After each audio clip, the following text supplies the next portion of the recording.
because I did tell someone we have some East Coasters who this is really late for them that have to get up and go to work. So I am now recording this particular training. The training is very informal and I like it that way. I want to address people's specific questions. Therefore, I don't particularly want to see this revisited in numerous pages. JG always posts on her page and I'm completely fine with that, but I would never want this on like the Evolution official travel page because this is not a very formal presentation. So we're going to get started. If someone wants you to book their trip, first thing you want to say is don't panic. We now have a Jamaica trip on the table. Which part of Jamaica did you want them to go to, Patricia? Are you doing MJB or Negril, Ochos Rios, or Falmouth? Where are you trying to send this group to go to in Jamaica? Because I'll just say MJB, Montego Bay, or MBJ. I don't know if she can type it out, but we'll go with Montego Bay. So you've contacted the client. The client tells you that they want to do a group trip and they want to go to Jamaica. They're going to go to Montego Bay. You want to introduce yourself to that client. Tell them what your specialty is. I happen to be a Jamaica specialist. Ironically enough, I'm not booking a lot of Jamaica lately, but I am a Jamaica specialist. So we want to ask them, what is their budget? Now, when doing a group trip and asking a budget, there's two things to consider. Is this a group of people that know each other and are traveling together, or are you creating a group and you are doing an overall plan, sending people to Jamaica where you are like the hostess, and you are the person who's planning all the activities? So Patricia, I'm going to definitely need you to chime in here. Are you planning on going with this group to Jamaica, or you're just booking for these people and you have a group leader in that group who's asking you specific things for this trip? Okay, I can't type in the chat box, but I'm planning on going. You're going. Okay, so you're leading a group and you're taking them to Jamaica. Roughly how many people do you anticipate? She said probably between 40 and 50 people. 40 and 50 people. Now, is this a group that travels together normally? This is a family group celebrating her husband's 70th birthday party. Nice. Yes. So those kinds of groups we really love because you have a group that has an affinity with each other, meaning they know each other. They're going together to celebrate a birthday. Now, I'm going to make a distinction here because, again, this is a great affinity group. They are coming together for one purpose, someone's birthday. They're going to go to Jamaica, and they're going to have a great time. Now, suppose you said, I want to go to Jamaica this year, and I'm going to put together a group. That would be a different dynamic because you would have to find out who wants to go to Jamaica. You'd have to guess roughly how many people want to be there. I would say, try and get 10 rooms would be accommodating 20 people. But this group that she has is a birthday celebration with family and friends, and they're talking about 40 to 70 people. That's awesome. If you're doing double occupancy, you're talking about 20 rooms to 35 rooms, right? And that's times how many nights, Patricia? They want to do 5 nights. 5 nights. That's a great trip. So you're looking at 20 to 35 rooms times 5 room nights. That's looking pretty great, right? That's just rooms. Are you going to be planning out their airfare, or are they planning to do flights on their own? I'll be planning everything. You'll be planning everything. Mm-hmm. Okay, so you've now opened up yet a second box of Pandora here, because when we are doing group flights, we now either have to book that all together with like FunJet or vendor. FunJet or Vax can do that for you, or United Vacations possibly, or you can get a room block. Have Ron, of course, review your contract because you're not necessarily the most experienced person, but you do want to have Ron review your contract to make sure you understand the attrition clause. And attrition means when people sign up to go, or you sign a contract saying, I'm going to take these We said between 20 and 35 rooms. You can't tell a hotel I'm taking 20 to 35 rooms. You have to give them an exact number. So we're going to go with the minimum number. We're going to say 20 rooms and assume we're going to get at least 40 of these 70 people coming, and have the option to add additional rooms after your deposit date based upon availability. Okay, So let me jump. can you hear me? Yeah, they want to do a cruise. I'm sorry, cruise. That's even Yes. better. I apologize. So with the cruise, you still have to come up with a specific number of cabins, because you can't say I'm going to have 25 to 30 cabins. You have to pick a specific number. Okay. So what you want to do is make sure you have a date in mind. You can have an interest date. Mm-hmm. I tell people they have to have, they'll tell you it's $25 is required to start the booking as a deposit. I will Mm-hmm. tell people, and they say at the $25, I call it your dangling hold, but it's Okay. $50 to do your birth of the room, of the cabin. Mm-hmm. So I would say, in a case like this, I tell them $50, at least $50. And I'll tell you why I say at least the $50 for that first payment. That first payment is $25, is, I call that my dangling hold. It lets me know they're interested.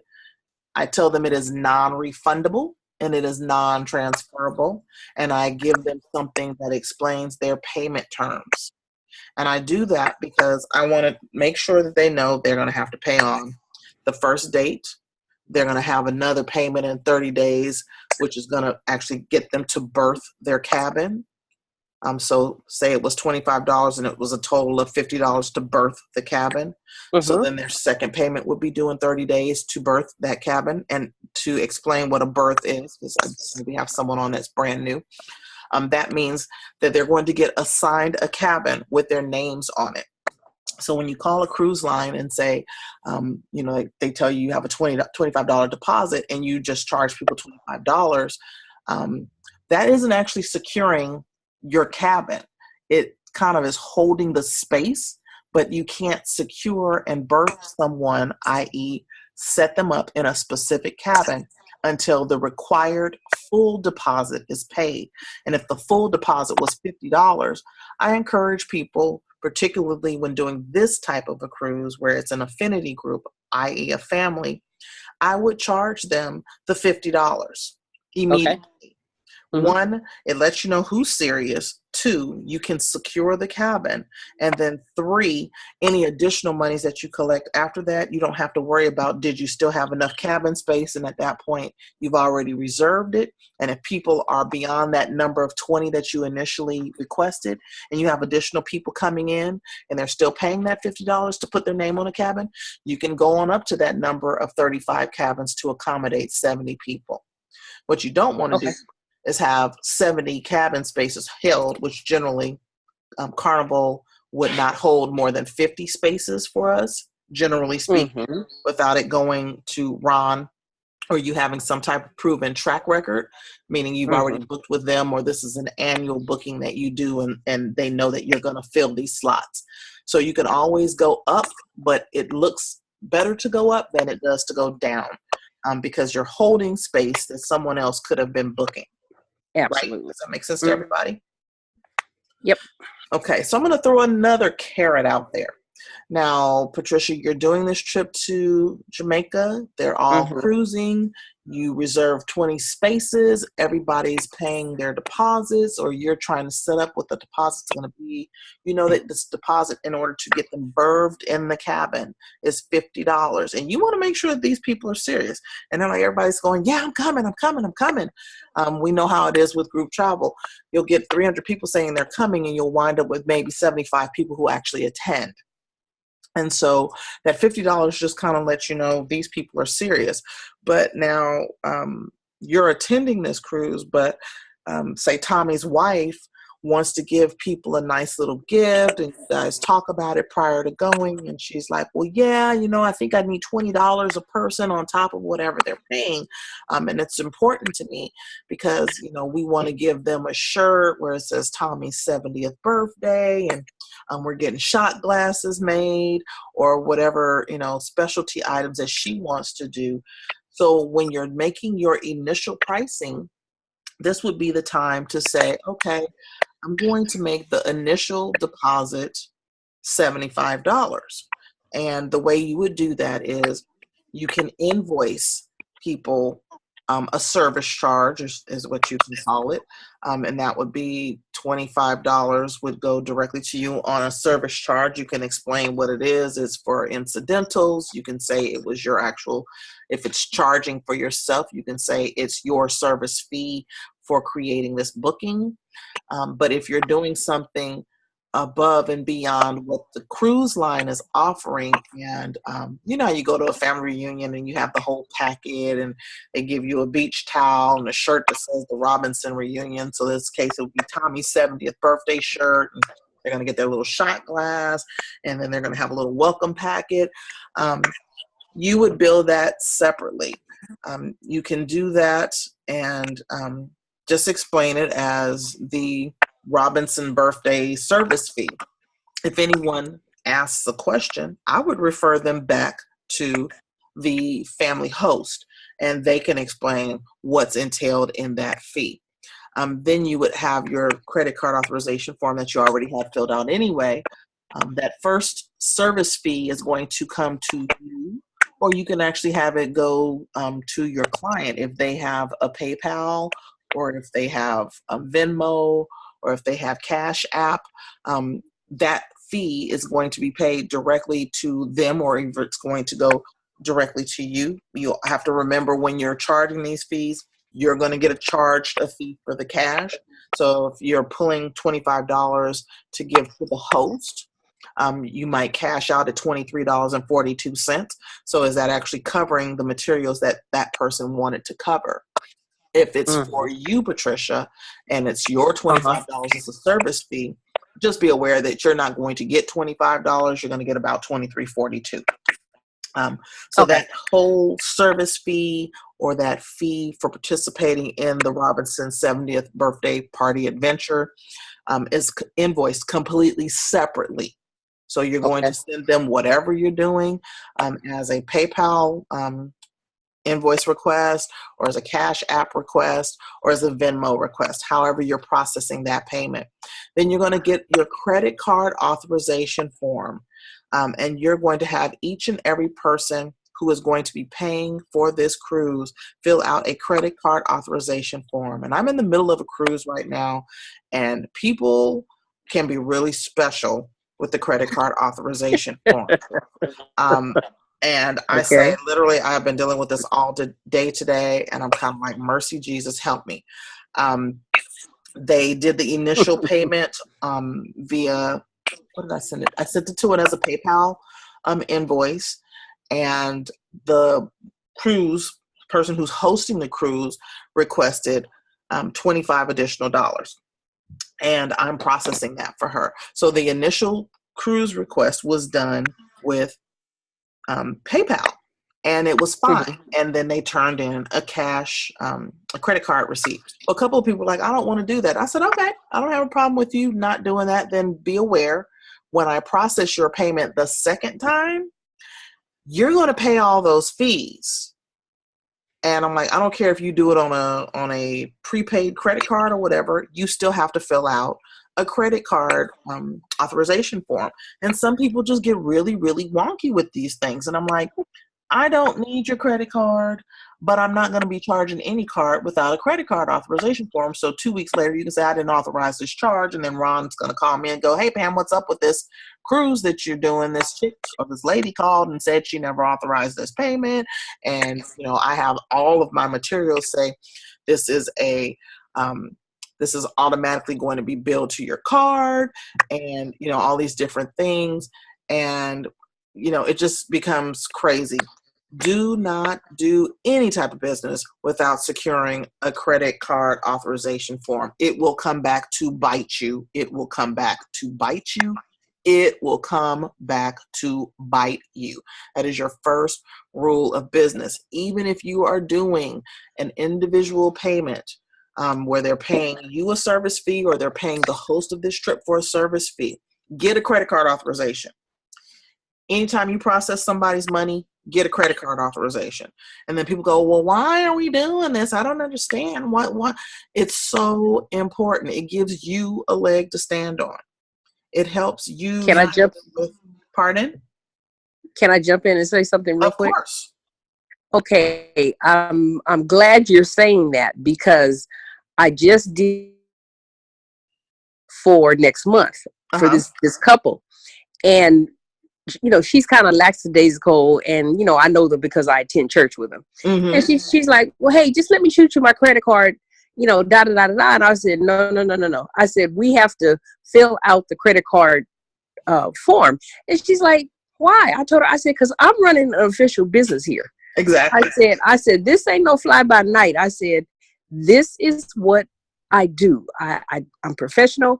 I said, you cannot shoot me your credit card. I was like, no. This is not how I conduct my business. So I got that across to her. Good. We have Kitty Jean asking a question. In my opinion, there are no conflicting things that you can hear about a credit card authorization. It has to happen. As a hosted travel agent through Archer Travel, we are required to secure a credit card authorization. That is for our own personal protection, against fraud or someone saying that we fraudulently charged them. It is for the protection of Archer Travel, again, so that they're not saying that Archer has fraudulently charged them for their credit card. And then also, as a travel agent, we are responsible for their credit card information. It is our responsibility to, one, collect that credit card authorization, two, to make sure that the data is stored in a locked place. If you feel like you don't have a locked space, fax that card information over to Ron Archer's office. You can send that attention to, call into cruises, since we're dealing with the cruise specifically, and tell Peggy you have someone that you want to put their credit card information on file. You don't have a locked area to keep it. You prefer that the processing of those cards be there at the office. They will charge you if you're doing that where you're going to do a 50 split. But it's as simple as buying a file cabinet that's $29 at Target and locking it. Right. So that's number one. We need to secure credit card authorization forms securely so no one else has access to them. Number two, dealing with this conflict about getting credit card authorizations. You need to approach people with the posture of, I cannot do business with you unless you have signed a credit card authorization, whether they're with you or not. They have multiple options. They can, one, fax you the credit card authorization form, meaning it needs to be filled out in its entirety. Or what I do is have them fill out as much information as they can with the exclusion of the credit card number. I've had people who fill out name, address, billing address, who they're charging the trip for. They go through the whole thing and do not write the credit card number down. And then they fax it to me. And then I will call them and say, I received your form. I need the credit card number now. And then I will manually enter the credit card number. Some people are comfortable with that. Then I have people, when I've sent them the credit card form, they'll fill it all in online because it's a Word document. They'll fill it in, they'll save it, and they email it back to me. And we don't have any problem. I print it, I delete the email, and I lock it up in my file cabinet. Then I have people who will write out the form in its entirety, take a picture of the form, and send it back to me as an email or a text message. That is still a valid credit card authorization form. And what are some ways to get it with clients that are not with you in person? So I've given you a few of those. Fax, email, and even text messaging. They can fill it out, snap a picture of it, email it to you, or either text message it to you for you to print out. Yes. Really, really, really important. And, you know, a lot of times we're looking, oh, we'll never need it. You'll never need it until you need it. So make sure you get it. It can be something where you might have transposed a number when you call it in to Carnival, and Carnival's like, we went to process it and it declined. And then, you know, 5 hours later, they're calling over to Archer going, hey, somebody just tried to pass a bogus card. And they're like, oh, well, which reservation was it? And they go, oh, it was the My Girls Rock cruise. Well, who's My Girls Rock? Oh, that was Pam's cruise. Let me call over to Pam. Hey, you just tried to process a credit card and they just called us and told us that the card was fraudulent. Do you have a copy of that card, or did you get a credit card authorization? Yes, I did. And Ron and then will say, hey, we need you to send that credit card authorization over to the office. And then they'll call and go, oh, it's okay. She transposed the number when she tried to process it. They thought it was a fraudulent charge.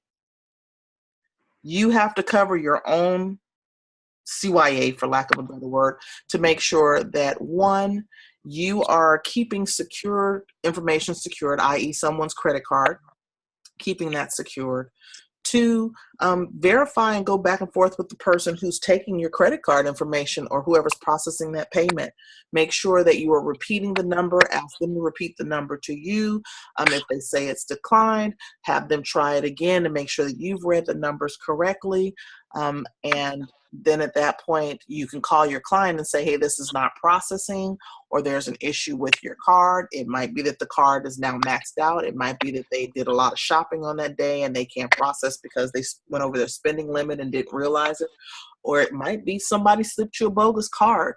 Ron had a lot of cards that were coming in earlier in the year where people were booking last minute hotels and flights, and the cards were fraudulent cards. They never had possession of the card.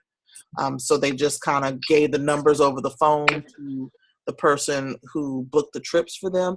And Archer has to eat that. And if Archer's eating that, that means we as shareholders in this company are eating and taking that money as a loss as well. So it's one of those best practices. We should not be doing any bookings without securing a credit card authorization. That's really, really important.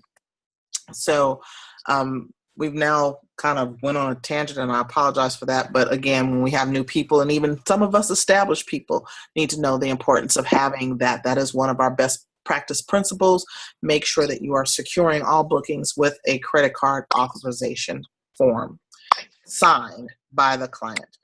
They do also ask that you get a driver's license picture front and back, and I will say that can be a little difficult for some people. They're like, you know, I gave you my credit card and now you want a picture of my driver's license and credit card information too.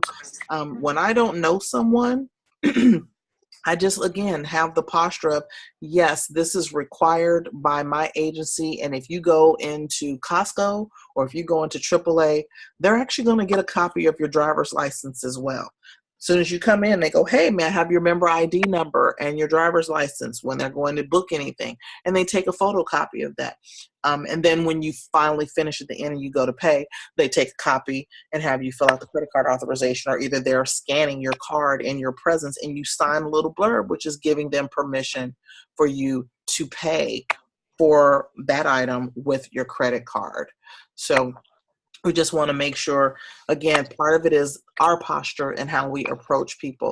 Now, if someone goes, I don't know this person, I'm not giving them my credit card, then at that point, you're going to say, you know, this is my business. This is what's required by my business. This is what we need to do. If you don't feel comfortable giving me your credit card, you're free to go and secure a prepaid Visa card or whatever, but I can't process your payment without having a card, and you will need to sign a credit card authorization in order for me to take that payment.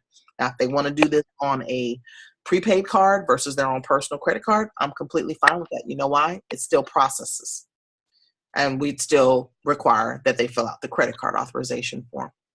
So back to Jamaica. We've talked about that birthing process and what the minimum requirements are for you to hold a space on a cruise, which would be that $25.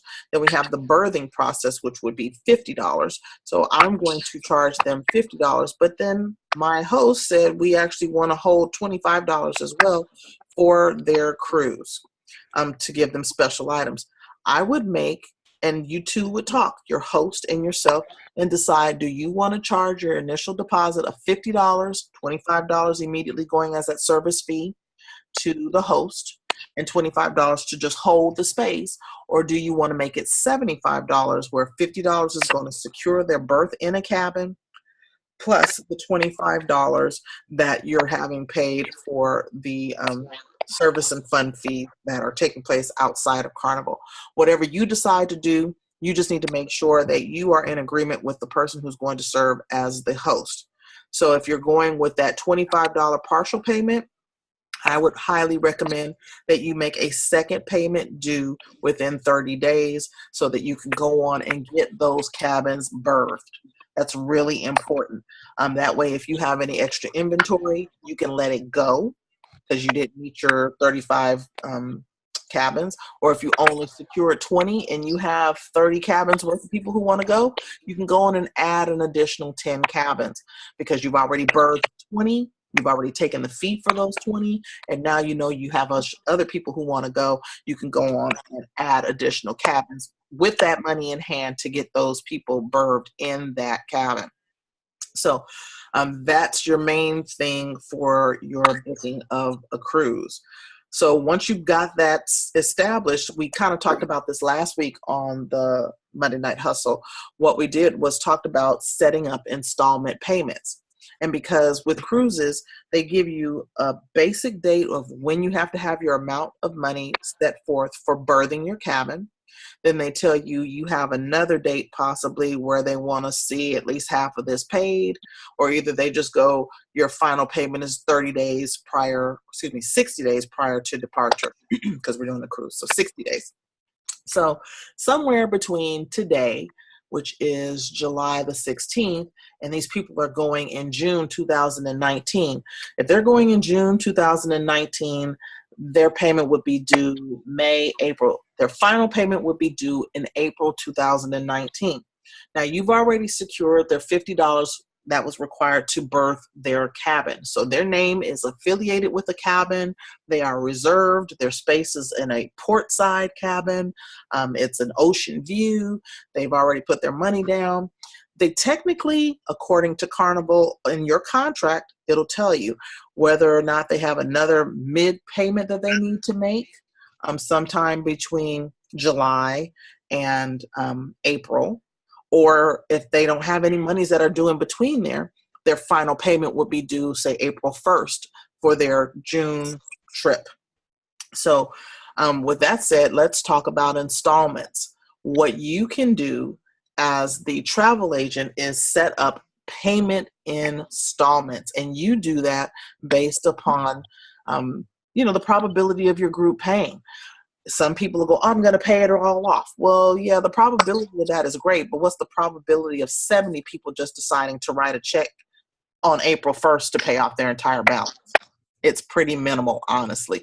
People will say that's what they're going to do. The time will slip up on them. They forget. Their kids have graduation coming up, proms coming up. Their mom broke their ankle.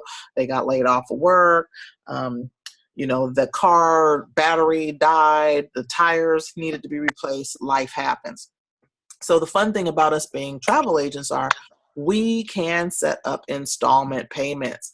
And I highly encourage you to do so because you can. And it's really important to be thinking about that.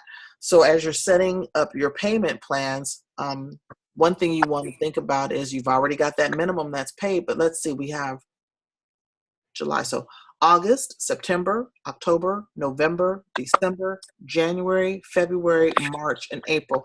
That is 9 months of payments that could be made. So let's talk about they've paid $50. Their balance is only $400 and something for them to pay off their cruise. So let's say they still owe the whole cruise is $498. So $498, and they added $25 on top of that total, which was $523.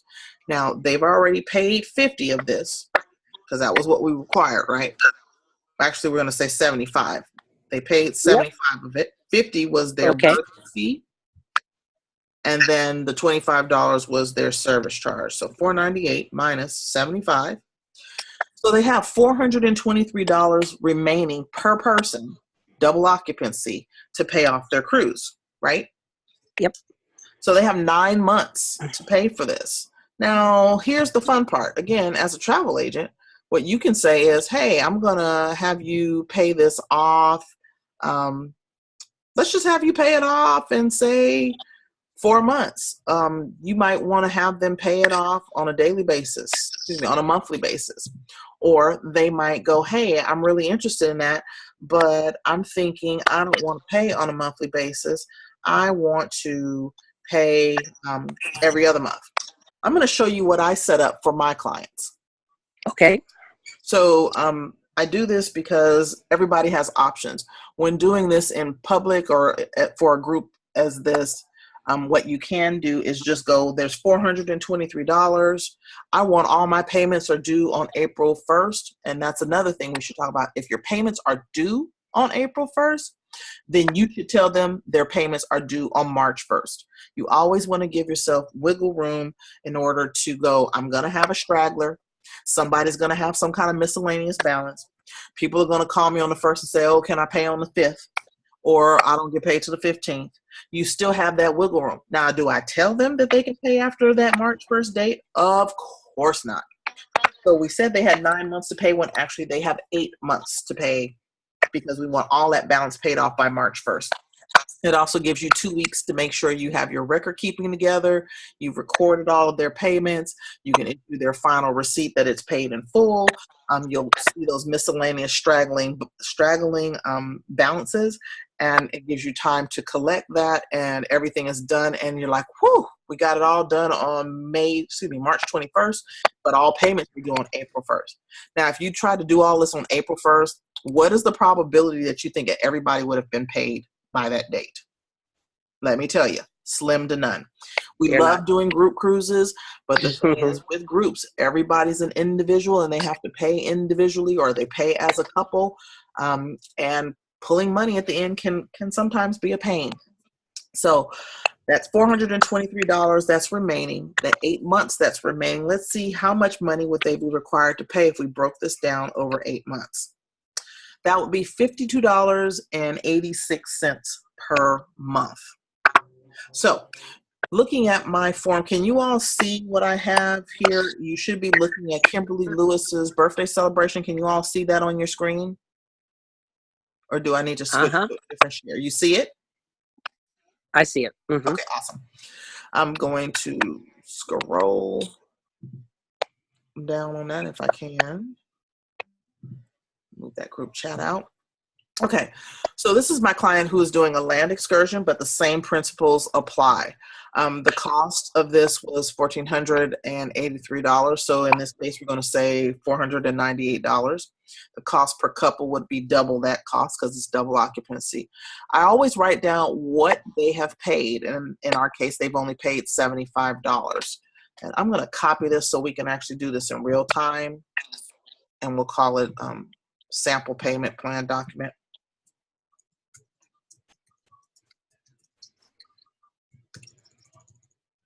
Okay, so that way I can fiddle around with it and change it up and put everything on there and not worry about messing up my group's form. I call this a ledger. So people kind of say, go, I didn't get a receipt. I go, actually, you did get a receipt. I start off with the initial cost of whatever the trip is. So I'll say $498 per person. And if they are in a double occupancy cabin, it would be $996.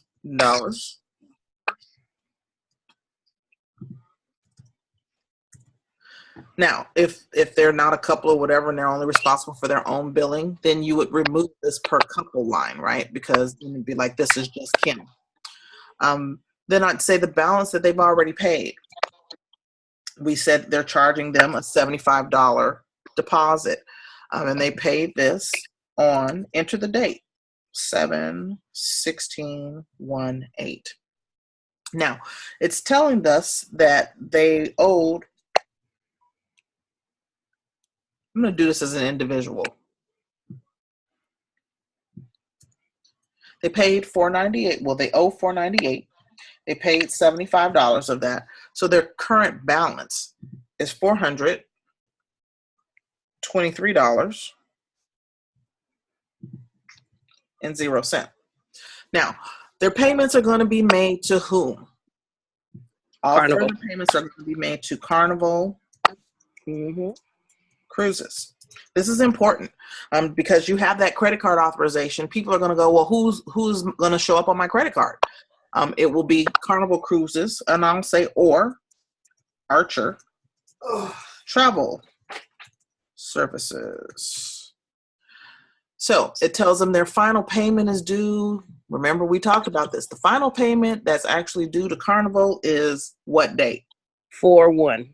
4/1. So on our invoice to them, we're going to say March 1, 2019.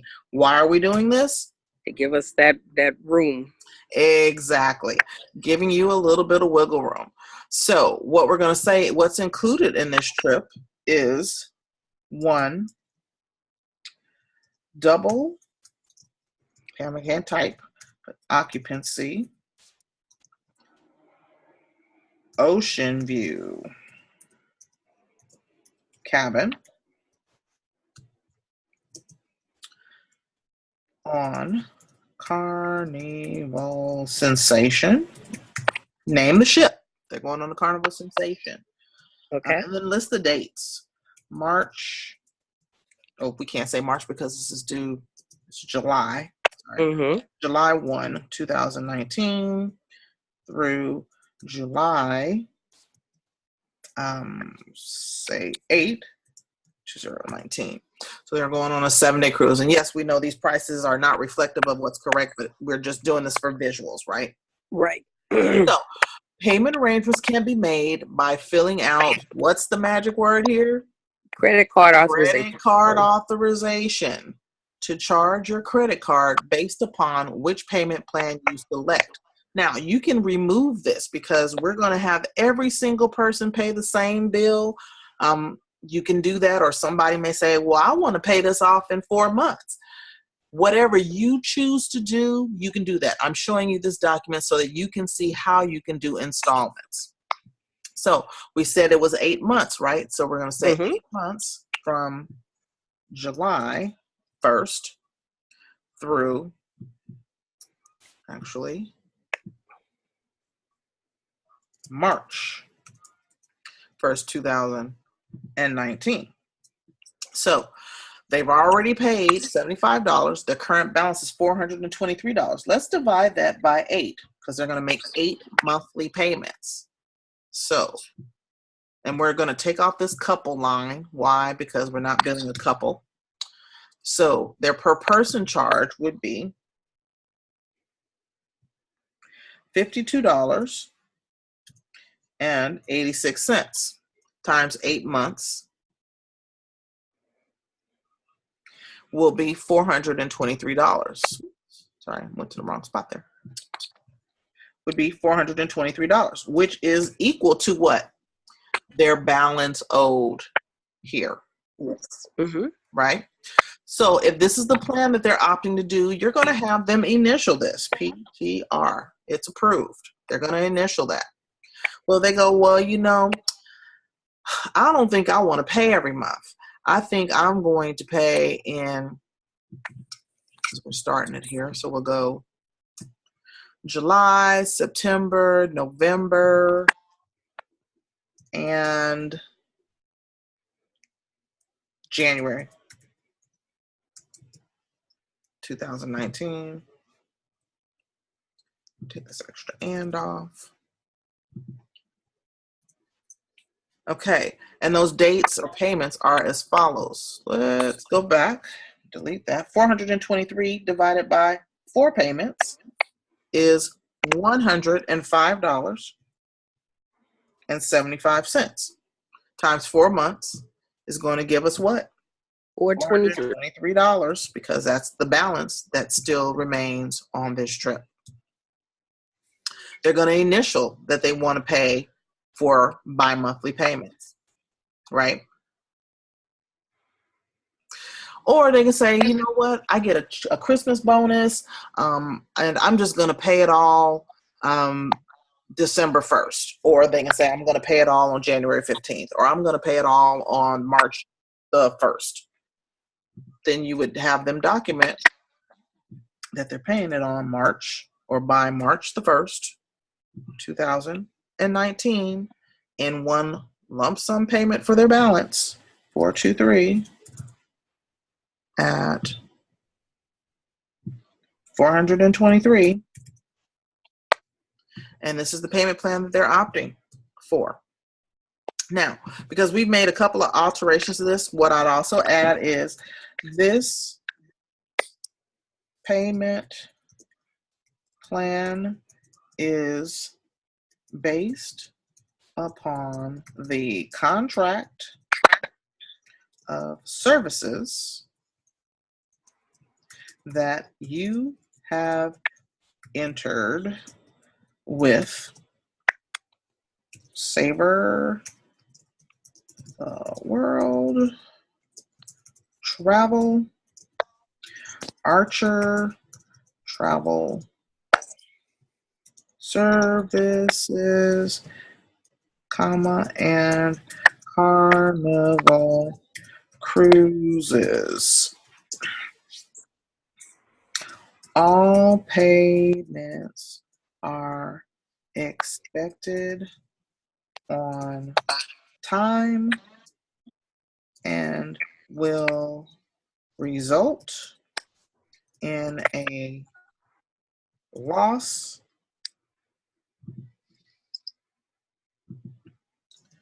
of all payments made if your final balances are not paid by, that final drop dead date is what, everybody? March 1st. 2019. And I put that on there, and I know I have 30 days of wiggle room, but you want to put that out there because you want to let them know.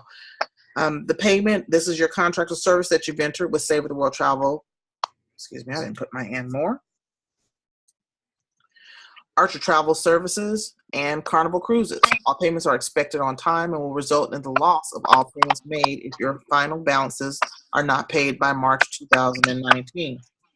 Then it says your vacation is, your vacation is non-transferable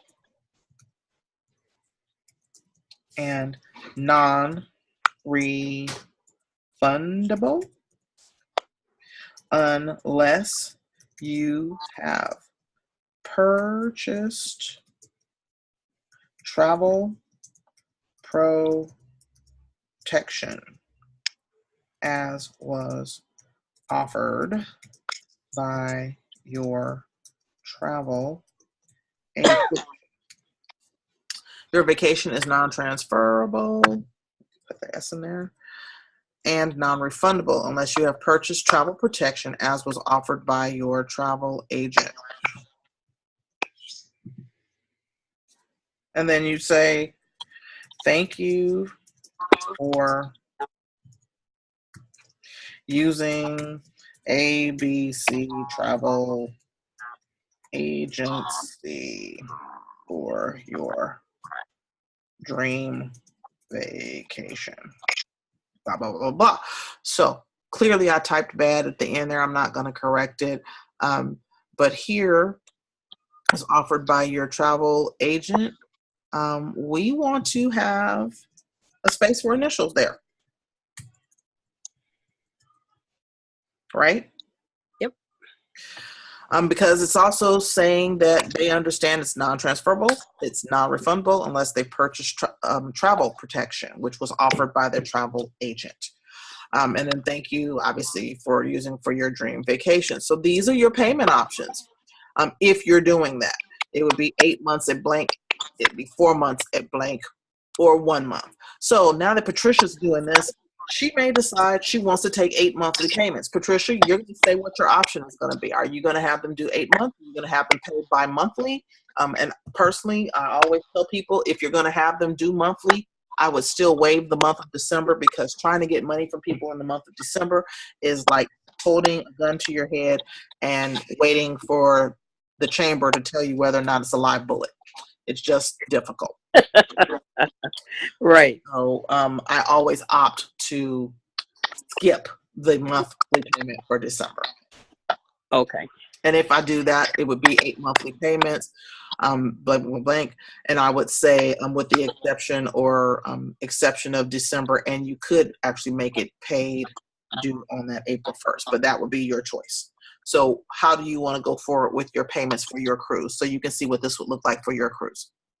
Let's do the 8 monthly with the opting out of December. Okay. So we're going to assume that we took all their money on June.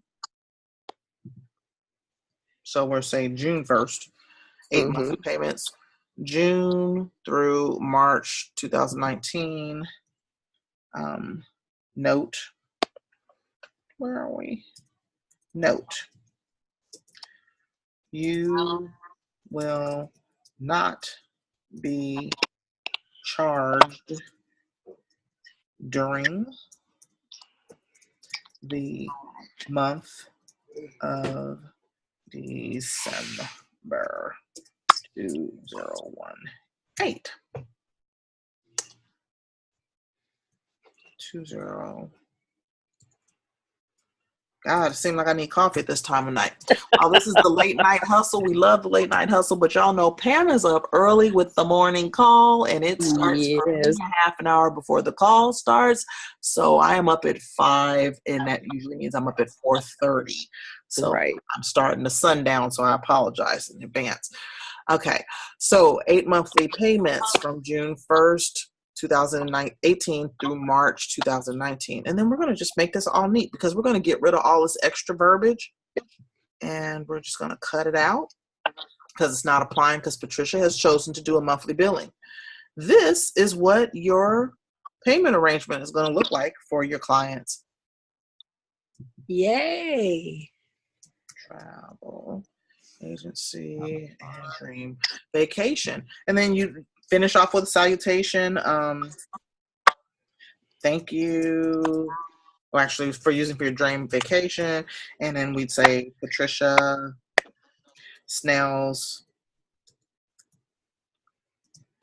professional travel agent. And then you'd put your address, 123, go see me in Los Angeles, CA 93001. Okay, and your phone number, 1212, and your address, go see me.com. Okay, so this is what this would look like. Not so bad, right? Yeah, this is fantastic. So you have now made a payment arrangement. This is what your clients are going to be expected to pay, and they're going to initial that they understand this. They're going to do this and fill it out with their credit card authorization, and that way they can go, oh, I didn't realize this was a monthly payment. I didn't realize that the Robinson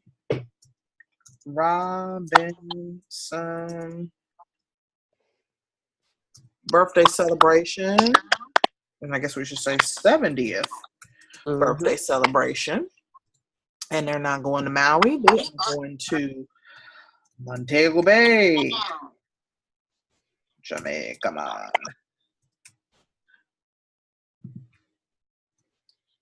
And their dates for their cruise was July 1 through 8, 2019. And then we'd say Carnival Sensation. Bam! Oh, and here's something that's really important. Duh. This one was left blank. You want to say client and you want to put their name. So let's say Tommy Robinson. And I kind of start that off as a bold, and then take his name, the client's name, with a bold italic. I'm going to scoot this down and make it a little more visual appealing. And you'll notice here at the top, I have my logo, Savor the World, Travel and More. This is my cruise ledger. So if you want, you can call this your, some people, it's not a receipt. It serves as my receipt and my ledger. So I'd say cruise ledger. Now, Okay. a couple of things that people go, this is the receipt. I do this because this is how it's easier for me to track my billing and different things. So while we have, it was $4.98, you've already paid $75 on blank date. Okay, well, here comes the second billing. Actually, it was $6 because we said we were making it starting June. So then let's go. You paid $75 on, now we're getting into multiple bills, right? $75 on 6/18. Well, let's go here. You paid, your next payment was $52.86 is what we said, right? Yes. 52.86 on, and we've told them it's going to be billed now. Oops, that's what we didn't do. Payment arrangements can be made by filling this out. Be paid as scheduled from June 1st to March 1st. And then we'll say on the first day of each month, because they need to know which day you're paying. Or we can say the 15th day. Whichever day you select that you're going to do your billing, that would be the day. Because again, you set this payment arrangement, so it's your choice. Okay. If you tell me I get paid on the 13th of every month and only get paid once a month, then you can say they're paying it on the 13th. So let's go 7 for the purpose of this. We're saying the first. 712018.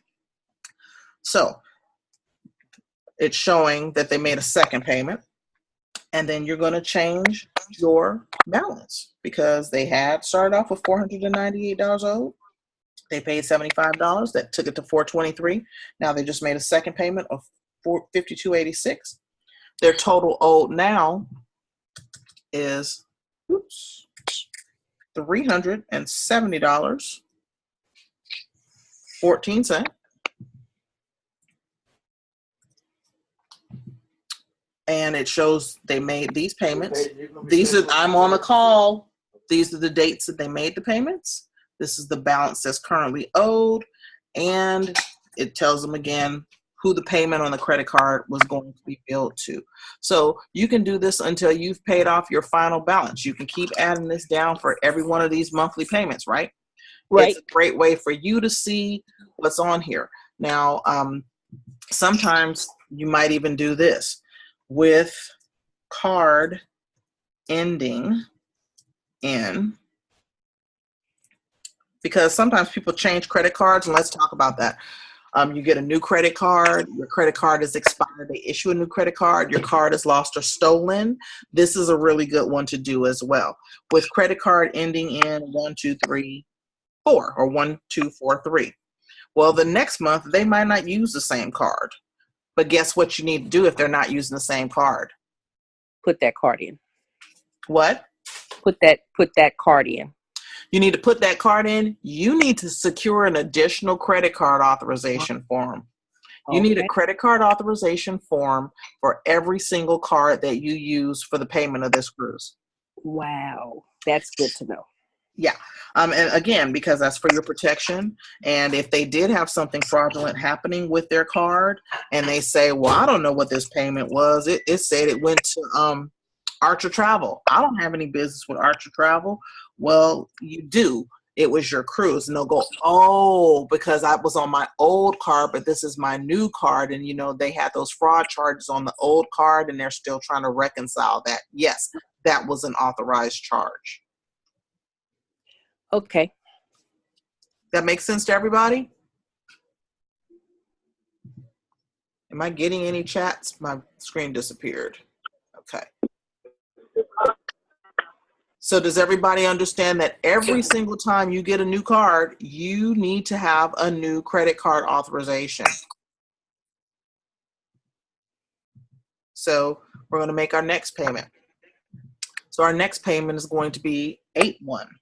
We're going to use the same exact credit card ending with 8080. We're going to take that $370.14 minus $52.86.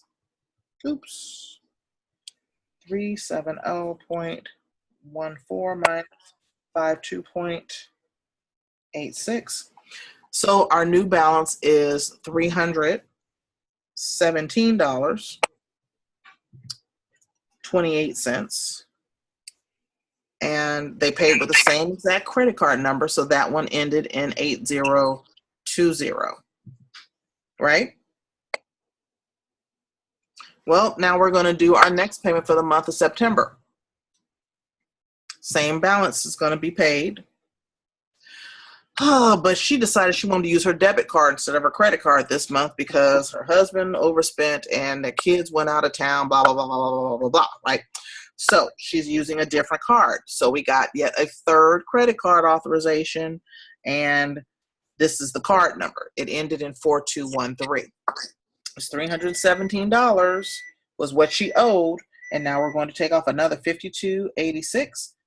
Her new balance is $264.42. Right? Yep. You've said what date she paid it on, you said what card she used, and you said how much she paid. Well, let's go here. Woo! I got some birthday money, girl. Man, everybody was so nice to me. And my December payment, my November, we're actually at the month of October, sorry. My October payment, I decided I'm going to put $100 on my trip because I want to pay $100, right? Well, my balance was $264.42. You can always pay over your minimum balance, right? There's no problem with paying over that minimum balance. So now her balance due is $164. And she paid it on card number, she said, I'm going to pay it on my first card, 1243. We have a credit card authorization for it, so it's not a problem, right? Right. Okay, well, let's get back to month 11. I'm going to pay the minimum that I'm required to pay, which is the $52.86.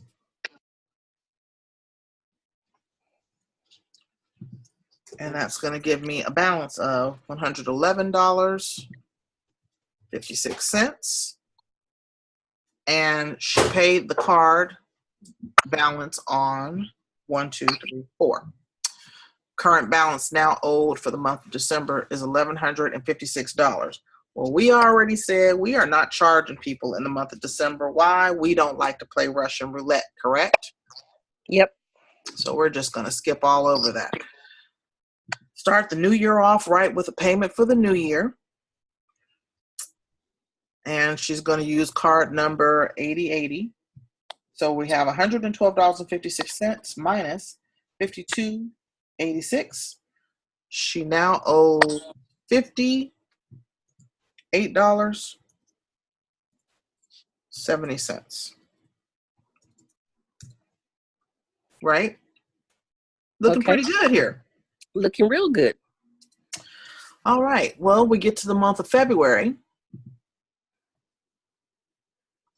And she's going to make a payment of $52.86. And you're going to say, gosh, well, she'd only owe $5.84 this way. I'm going to call her and see, does she want to go on and pay the balance, or does she decide she wants to go on and just pay that minimum payment? Well, she decided she wants to pay the minimum payment. And so we're going to keep it at that, which means she has a balance of $584.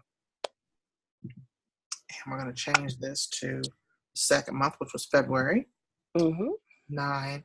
And so her last payment, final payment is due what date? March 1st. March 2019. Well, now we're at that March payment.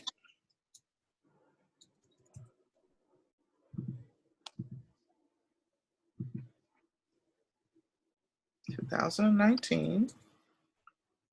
And her balance was $5.84. And that is what she paid. And balance is now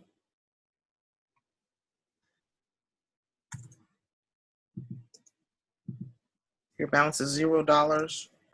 Your cruise was paid in full on March 1, 2019.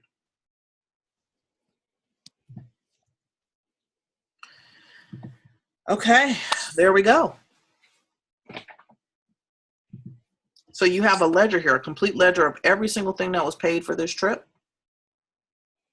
starting from the $75 initial deposit, $52, $52, $52, $100, $52, $52, $52, and that miscellaneous balance of $5.84.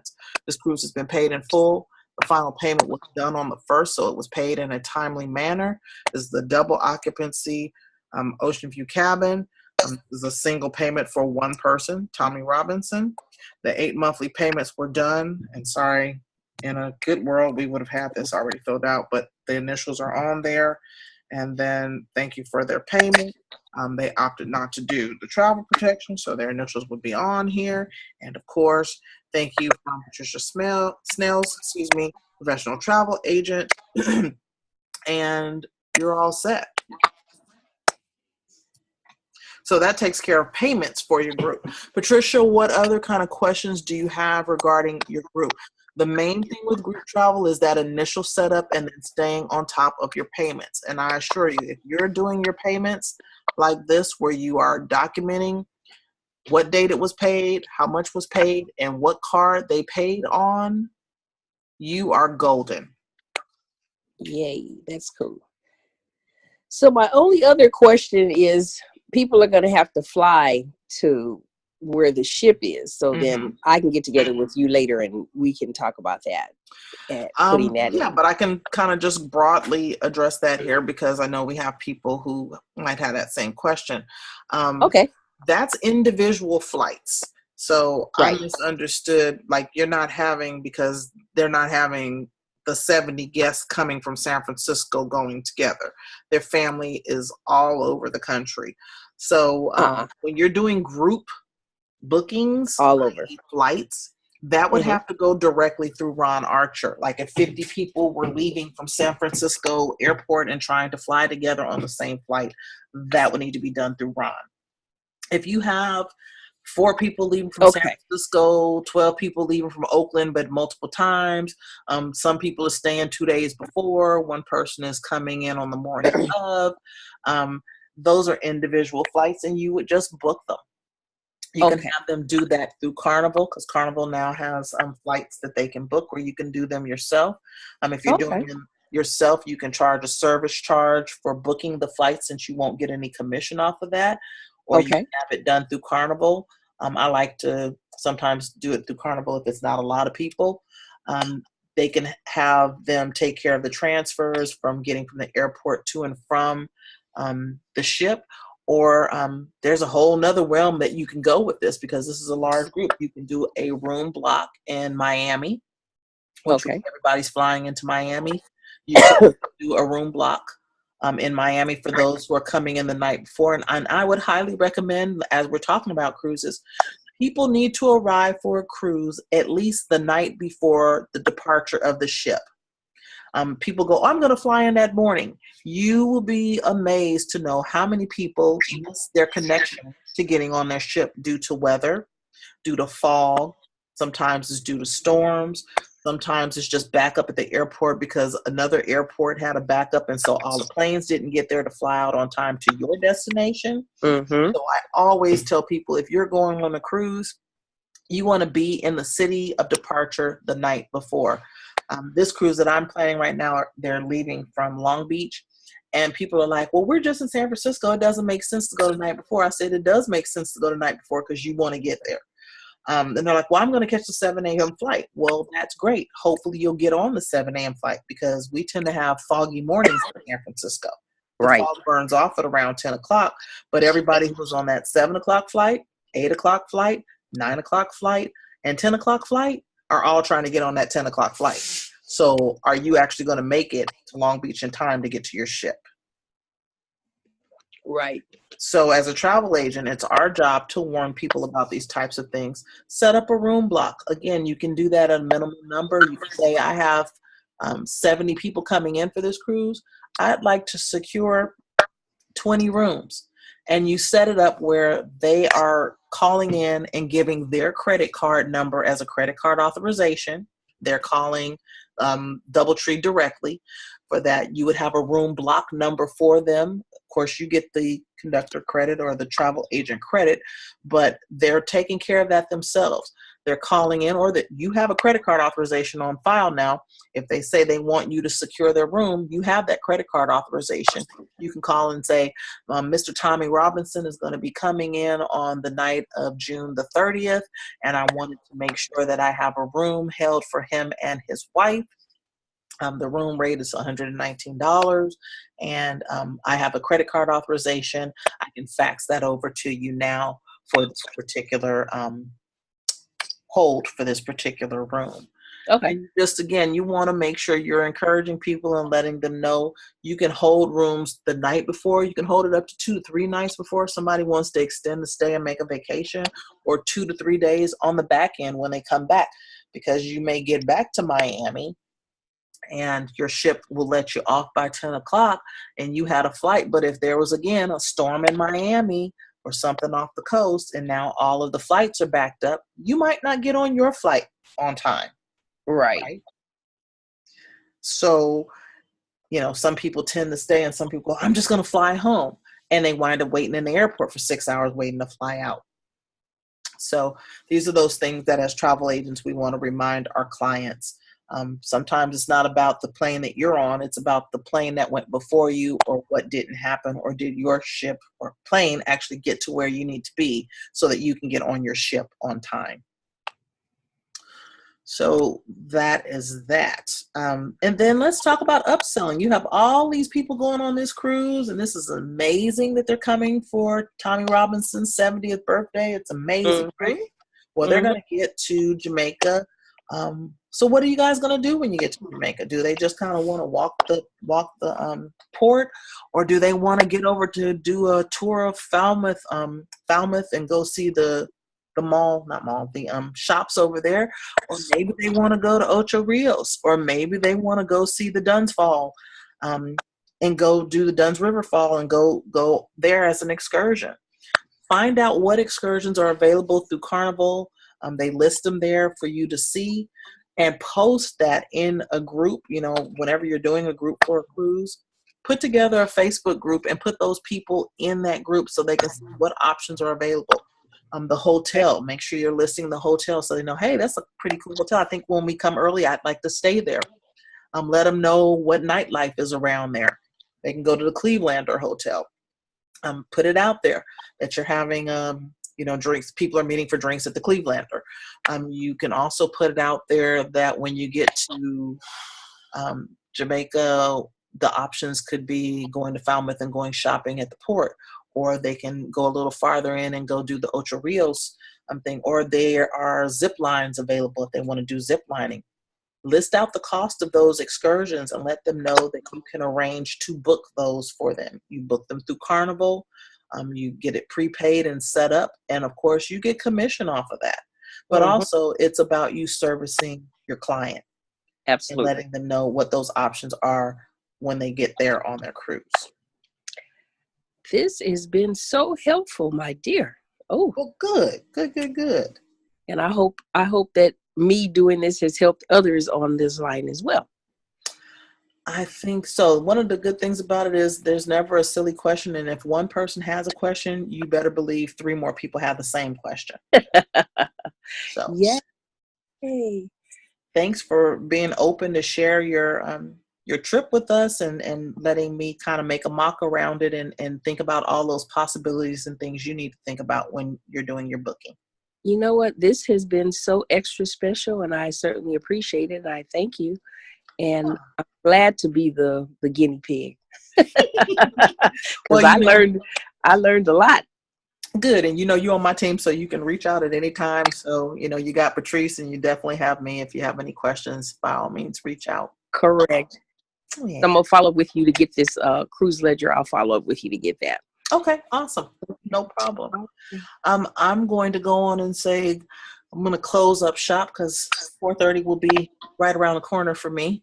And absolutely. Yeah. And I will hear a lot of you tomorrow morning on the call. Tomorrow is Travel Training Tuesday with Patrice Abels-Vance, our very own. And so we'll be getting ready for that. And she's preparing to actually leave for a cruise. So she'll be running around like a crazy person in the morning with her luggage and packing and doing all that fun stuff. But right. We'll be on tomorrow morning, and it'll be great. And thank you all for being here with me this evening, and look forward to next week, Monday Night Hustle. This is what we do. Everybody is not a full-time agent, and there are some people who are working 9 to 5s, and trainings don't work for them in the middle of the day. So I'm happy to be here. And if you have any questions, I am Pamela Tate Roger on Facebook. Please feel free to inbox me. And with that said, this training is officially over. I will see a lot of you tomorrow morning. And if not, feel free to reach out if you have any questions throughout the week. Have a great evening, and I will see a lot of you in the morning. All right. Thanks, Pam. Thanks for joining me. Night. Night, Pam. Night.